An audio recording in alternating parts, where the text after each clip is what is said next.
Pedro, conta pra gente como você começou na carreira como narrador esportivo.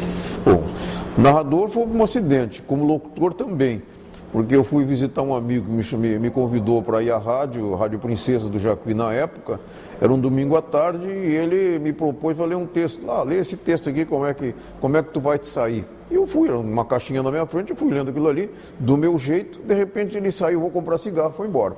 Né? E eu tive que ficar até o encerramento da rádio, porque ele não voltou, não podia deixar a rádio sem locutor naquela ocasião.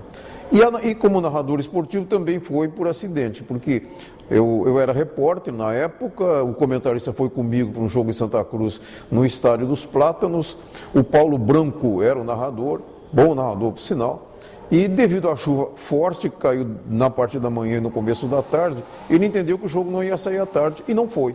Chegou no momento que as equipes entraram em campo, o comentarista era o Ione Lacerda, do meu lado, me perguntou, tu não te anima a narrar, Pedro? Eu posso tentar, né? E ali foi que eu comecei. O primeiro tempo parecia que o gogó tinha uns 2 metros, porque eu não tinha técnica, eu não tinha traquejo, quer dizer. Mas fui até o fim. No dia seguinte, eu cheguei na rádio, estava um gravador Grudem com a narração do jogo, e o pessoal fazendo uma avaliação. E eu ouvi e digo, bom, mas eu acho que eu posso arriscar, né? E eles entenderam que eu deveria continuar. Passado um tempo, o Paulo saiu e eu assumi a narração. Eu tinha 18 anos, isso era em 1958. Era ainda jovem, estava na escola, ainda no curso secundário, na escola onde eu me formei. E dali para frente foi uma continuidade natural. As oportunidades vieram, mais tarde eu passei para a Rádio Cachoeira, uma rádio mais forte, campeonato mais forte também. Com isso fui ganhando experiência até que o meu desejo era fazer Copa do Mundo. Ouvia o Pedro Pereira na Guaíba, Rafael, Melorilo e Enio Melo na rádio, na época, Rádio Farroupilha, até que me chamaram para fazer um teste na Rádio Farroupilha de Porto Alegre. Lá fui eu. Fui dos 5 classificados, o primeiro colocado e o primeiro chamado. Só que pela inexperiência, no dia que eu ia para Porto Alegre, a radiodifusora, sabendo disso, o Rafael, o redator-chefe da radiodifusora, foi me esperar na rodoviária. E me perguntando se eu, ao invés de eu ir para a Rádio Farroupilha, onde eu fui chamado, que iam fazer uma gravação de cabine comigo, se eu não queria narrar direto na radiodifusora. E eu acabei desviando meu rumo. E com aquilo, quando eu voltei, nem na difusora, porque a proposta não era aquela que eu imaginava, e muito menos na Rádio Farroupilha, para onde deveria ir. Voltei eu para a minha caminhada na Rádio Cachoeira. Até que, passado um tempo, o Adroaldo Streck, que era da Rádio Guaíba de Porto Alegre, isso lá pelo ano de 1962, ele me convidou para ir para Guaíba.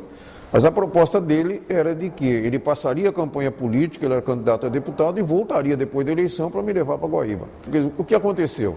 Eu não esperei a Rádio Guaíba e não esperei nem a volta do Adroaldo. Meu sonho é, como eu disse, fazer Copa do Mundo. E acabou por ter uma oportunidade de vir para Curitiba, no Paraná, e vim trabalhar em Curitiba, isso lá em agosto, setembro de 1962.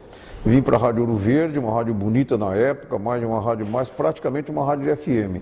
Eu fazia à noite, 8, meia-noite, porque precisava adicionar um pouco mais de salário no banco que eu trabalhava. Veio depois a Rádio Guaracá, comprado pela Cruzeiro do Sul, e me transferi para Guaracá um tempo. Numa ocasião à noite, quando foi realizado uma etapa do Campeonato Mundial de basquetebol em Curitiba e a inauguração do ginásio do Pinheirão, eu sei que terminei a jornada da noite e veio um repórter me perguntar se não quer ir embora para Santa Catarina. Eu digo, olha, meu desejo era sair daqui de Curitiba e ir para São Paulo, meu sonho é fazer Copa do Mundo, transmitindo uma rádio maior.